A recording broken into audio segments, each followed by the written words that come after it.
Old Tom Bombadil was a merry fellow. Bright blue his jacket was, and his boots were yellow. Green were his girdle, and his breeches all of leather. He wore in his tall hat a swan wing feather. He lived up under hill, where the withy windle ran from a grassy well down into the dingle. Old Tom in summertime walked about the meadows, gathering the buttercups, running after shadows, tickling the bumblebees that buzzed among the flowers, sitting by the waterside for hours upon hours. There his beard dangled long down into the water. Up came Goldberry, the river woman's daughter, pulled Tom's hanging hair. In he went a-wallowing, under the water lilies bubbling and a-swallowing. "Hey, Tom Bombadil, whither you going?" said fair Goldberry. "Bubbles you are blowing, frightening the finny fish and the brown water rat, startling the dab chicks and drowning your feather hat." "You bring it back again, there's a pretty maiden," said Tom Bombadil. "I do not care for wading. Go down, sleep again where the pools are shady, far below willow roots, little water lady." Back to her mother's house in the deepest hollow swam young Goldberry, but Tom he would not follow. On knotted willow roots he sat in sunny weather, drying his yellow boots and his draggled feather. Up woke Willow Man, began upon his singing, sang Tom fast asleep under branches swinging. In a crack caught him tight, snick, he closed together, trapped Tom Bombadil, coat and hat and feather. "Ah, Tom Bombadil, what be you a-thinking? Peeping inside my tree, watching me a-drinking, deep in my wooden house, tickling me with feather, dripping wet down my face like a rainy weather. You let me out again, old man Willow. I'm stiff lying here, they're no sort of pillow, your hard, crooked roots. Drink your river water. Go back to sleep again, like the river daughter." Willow Man let him loose when he heard him speaking, locked fast his wooden house, muttering and creaking, whispering inside the tree. Out from Willow Dingle Tom went, walking on up the withy windle. Under the forest eaves he sat a while a-listening, on the boughs piping birds with chirruping and whistling. Butterflies about his head went quivering and winking, until grey clouds came up as the sun was sinking. Then Tom hurried on. Rain began to shiver, round rings flattering in the running river. The wind blew, shaken leaves, chilly drops were dripping. Into a sheltering hole old Tom went skipping. Out came Badger Brock with his snowy forehead and his dark blinking eyes. In the hill he quarried with his wife and many sons. By the coat they caught him, pulled him inside their earth, down their tunnels brought him. Inside their secret house, there they sat a-mumbling. "Oh, Tom Bombadil, where you come tumbling, bursting in the front door? Badger folk have caught you. You'll never find it out the way that we have brought you. Now, old Badger Brock, do you hear me talking? You show me out at once, I must be a-walking. Show me to your back door under briar roses, then clean grimy paws, wipe your earthy noses. Go back to sleep again on your straw pillow, like fair Goldberry and old man Willow." Then all the badger folk said, "We beg your pardon." They showed Tom out again to their thorny garden, went back and hid themselves, a-shivering and a-shaking, blocked up all their doors, earth together raking. Rain had passed, the sky was clear, and in the summer gloaming old Tom Bombadil laughed as he came homing, unlocked his door again and opened up a shutter. In the kitchen round the lamp moths began to flutter. Tom through the window saw waking stars come winking, and the new slender moon early westward sinking. Dark came under hill. Tom he lit a candle, upstairs creaking went, turned the door handle. "Oh, Tom Bombadil, look what night has brought you. I'm here behind the door, now at last I've caught you. You'd forgotten Barrow White, dwelling in the old mound up there on hilltop, with a ring of stones round. He's got loose again. Under earth he'll take you, poor Tom Bombadil. Pale and cold he'll make you. Go out, shut the door, and never come back after. Take away gleaming eyes, take your hollow laughter. Go back to grassy mound. On your stony pillow, lay down your bony head like old man Willow, like young Goldberry and badger folk in Burrow. Go back to buried gold and forgotten sorrow." Out fled Barrow White through the window leaping, through the yard over wall like a shadow sweeping. Uphill wailing went back to leaning stone rings, back on the lonely mound, rattling his bone rings. Old Tom Bombadil lay upon the pillow, sweeter than Goldberry, quieter than the willow, snugger than the badger folk or the barrow dwellers, slept like a humming top, snored like a bellows. He woke in morning light, whistled like a starling, sang, "Come, derry doll, merry doll, me darling." He clapped on his battered hat, boots and coat and feather, opened the window wide to the sunny weather. Wise old Bombadil, he was a wary fellow. Bright blue his jacket was and his boots were yellow. None ever caught old Tom in upland or in dingle, walking the forest bars or by the windle, or out on the lily pools in boat upon the water. But one day Tom he went and caught the river daughter, in green gown, flowing hair, sitting in the rushes, singing old water songs to birds upon the bushes. He caught her, held her fast. Water rats went scuttering, reeds hissed, herons cried, and her heart was fluttering. Said Tom Bombadil, "Here's my pretty maiden. You shall come home with me. The table is all laden, yellow cream, honeycomb, white bread and butter, roses at the window sill and peeping round the shutter. You shall come under hill. Never mind your mother in her deep weedy pool. There you'll find no lover." Old Tom Bombadil had a merry wedding, crowned all with buttercups, hat and feathers shedding. His bride with forget-me-nots and flag lilies for garland, was robed all in silver green. He sang like a starling, hummed like a honeybee, lilted to the fiddle, clasping his river maid round her slender middle. Lamps gleamed within his house, and white was the bedding. In the bright honeymoon badger folk came treading, danced down under hill, and old man Willow tapped the window pane as they slept on the pillow. On the bank in the reeds, river woman sighing, heard old Barrow White in his mound crying. Old Tom Bombadil heeded not the voices, taps, knocks, dancing feet, all the nightly noises. Slept till the sun arose and sang like a starling, "Hey, come, derry doll, merry doll, me darling." Sitting on the doorstep, chopping sticks of willow, while fair Goldberry combed her tresses yellow.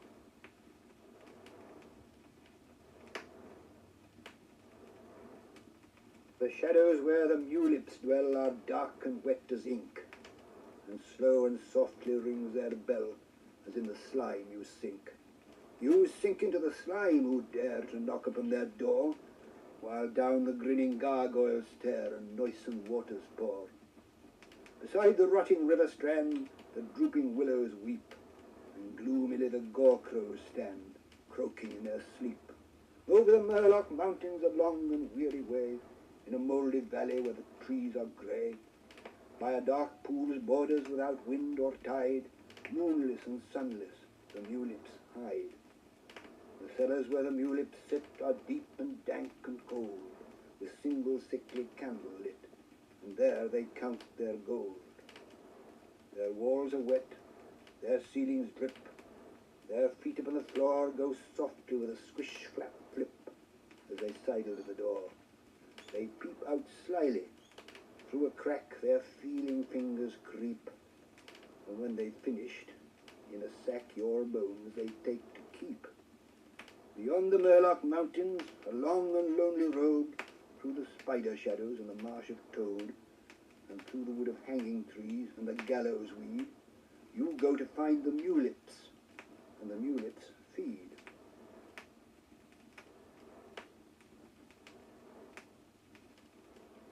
When the moon was new and the sun young, of silver and gold the gods sung. In the green grass they silver spilled, and the white waters they with gold filled.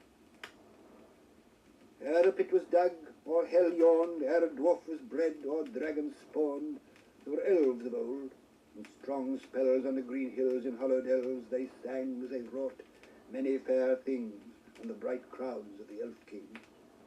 But their doom fell, and their song waned, by iron hewn and by steel chained, greed that sang not nor with mouth smiled, in dark holes their wealth piled, graven silver and carven gold.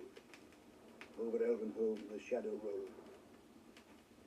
There was an old dwarf in a dark cave, to silver and gold his fingers clave, with hammer and tongs and anvil stone he worked his hands to the hard bone, and coins he made, and strings of rings, and thought to buy the power of kings. But his eyes grew dim, and his ears dull, and the skin yellow on his old skull. Through his bony claw with a pale sheen the stony jewels slipped unseen. No feet he heard, nor the earth quaked, when the young dragon his thirst slaked. When the stream smoked at his dark door, the flames hissed on the dank floor, and he died alone in the red fire. His bones were ashes in the hot mire. There was an old dragon and a grey stone. His red eyes blinked as he lay alone. His joy was dead, and his youth spent. He was knobbed and wrinkled, and his limbs bent in the long years to his gold chain. In his heart's furnace the fire waned. To his belly slime gems stuck thick. Silver and gold he would snuff and lick. He knew the place of the least ring beneath the shadow of his black wing. Of thieves he thought on his hard bed, and dreamed that on their flesh he fed. Their bones crushed and their blood drank. His ears drooped and his breath sank. Mail rings rang, he heard them not. A voice echoed in his deep grot. A young warrior with a bright sword called him forth to defend his horde. His teeth were knives and of horn his hide, but iron tore him and his flame died. There was an old king on a high throne. His white beard lay on knees of bone. His mouth savoured neither meat nor drink, nor his ears song. You could only think of his huge chest with carven lid, where pale gems and gold lay hid in secret treasury in the dark ground. Its strong doors were iron bound. The swords of his thanes were dull with rust, his glory fallen, his rule unjust, his halls hollow and his bars cold, but king he was of elvish gold. He heard not the horns in the mountain pass, he smelt not the blood on the trodden grass, but his halls were burned, his kingdom lost, in a cold pit his bones were tossed. There is an old hoard in a dark rock, forgotten behind doors none can unlock. That grim gate no man can pass. On the mound grows the green grass, there sheep feed and the lark soar, and the wind blows from the seashore. The old hoard the night shall keep, while earth waits and the elves sleep.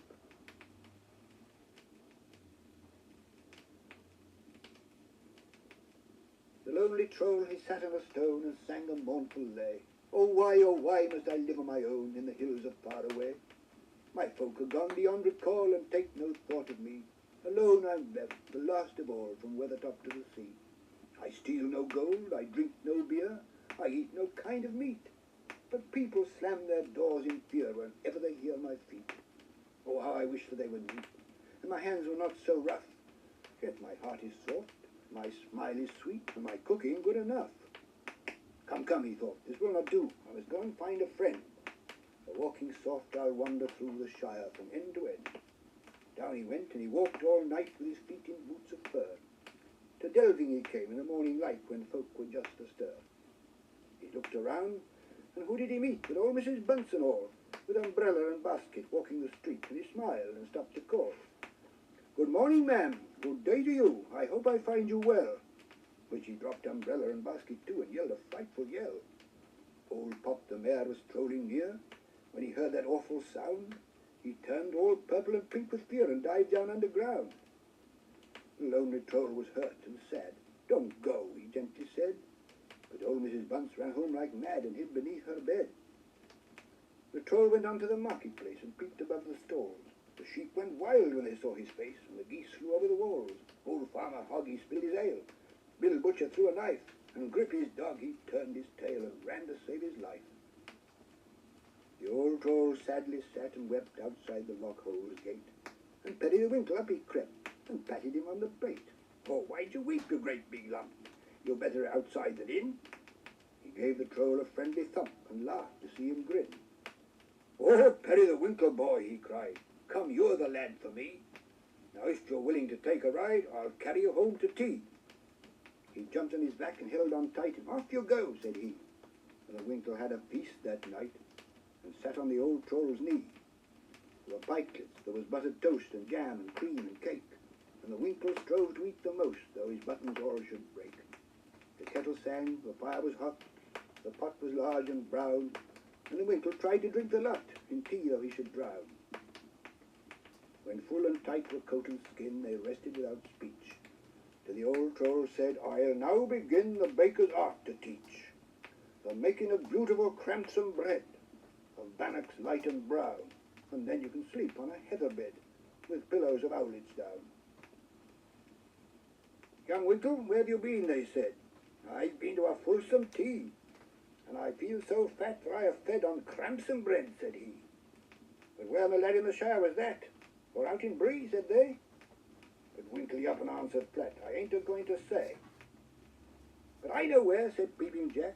I watched him ride away. He went upon the old troll's back to the hills afar away. And all the people went with a will, by pony, cart or moke, until they came to a house in a hill and saw a chimney smoke. They hammered on the old troll's door. A beautiful cramson cake, oh bake for us please, or two or more. Oh bake, they cried, oh bake. Go home, the old troll said. I never invited you. Only on Thursdays I baked my bread, and only for a few. Go home, there's some mistake. My house is far too small, and I've no bite its cream or cake. The winter has eaten all. You, Jack, and Hog, old Bunce and Pot, I wish no more to see. Be off, now, all the lot. The Winkle's the boy for me. Now Perry the Winkle grew so fat through eating of cramson bread, his waistcoat bust and never a hat would sit upon his head. For every Thursday he went to tea and sat on the kitchen floor, and smaller the old troll seemed to be as he grew more and more. The Winkle a baker great became, as still is said in song. From the sea to Bree there went the fame of his bread, both short and long. For he weren't so good as a cramson bread, nor but so rich and free, as every Thursday the old troll spread for Perry the Winkle's tea.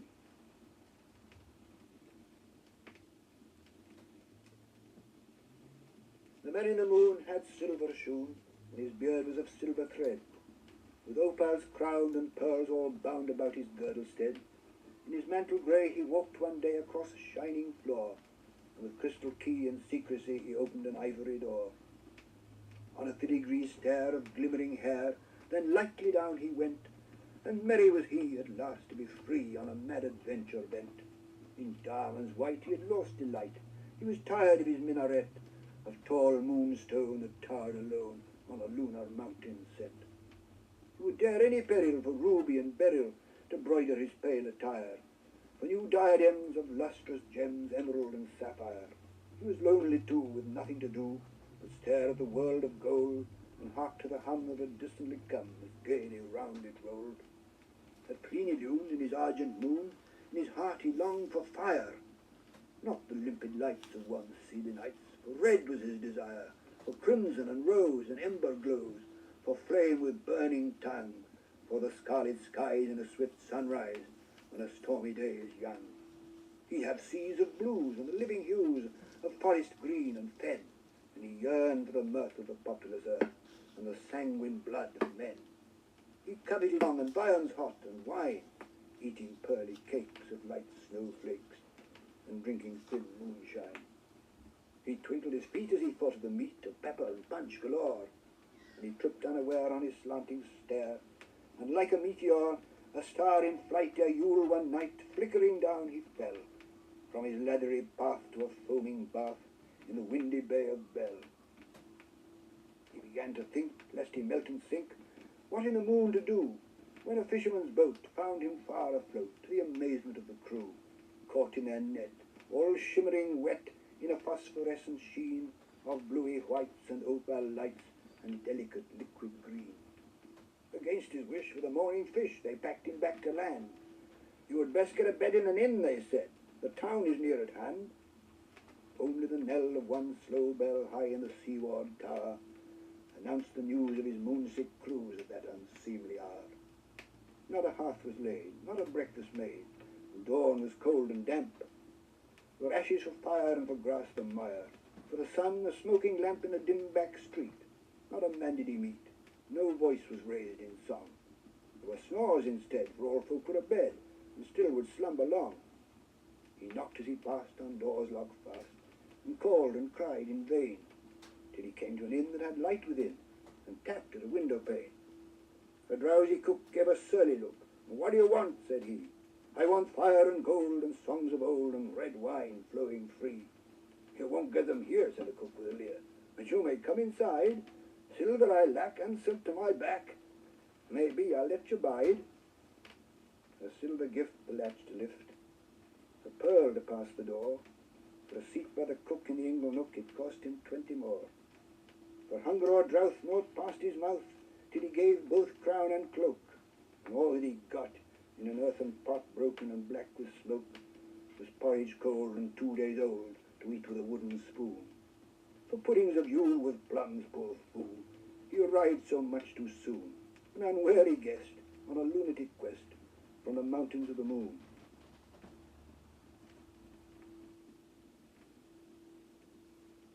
I walked by the sea, and it came to me as a starbeam on the wet sand, a white shell like a sea bell. Trembling it lay in my wet hand. In my fingers shaken I heard waken a ding within, by a harbour bar boy swinging, a call ringing over endless seas, faint now and far.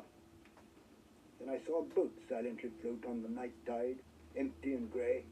"'Tis later than late. Why do we wait?" I leapt in and cried. "Bear me away."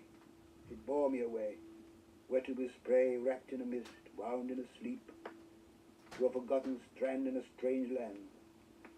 In the twilight beyond the deep I heard a sea bell swing in the swell, dinging, dinging, and the breakers roar on the hidden teeth of a perilous reef. At last I came to a long shore.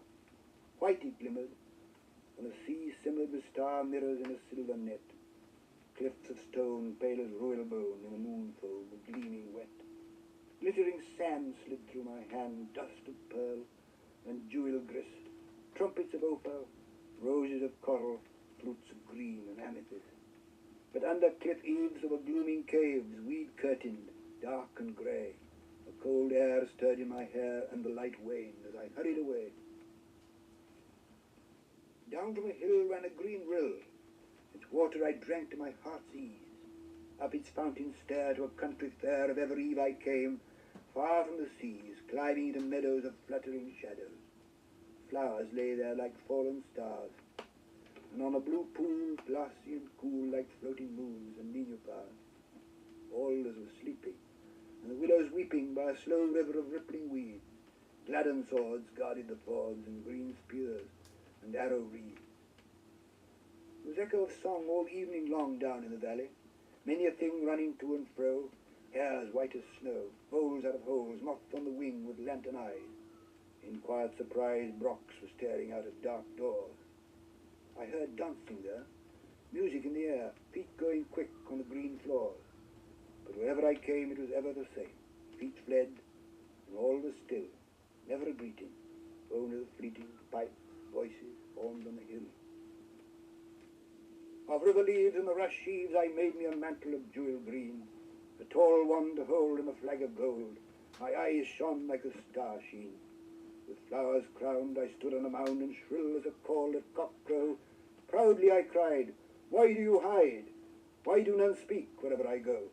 Here now I stand, king of this land, with gladden sword and reed mace.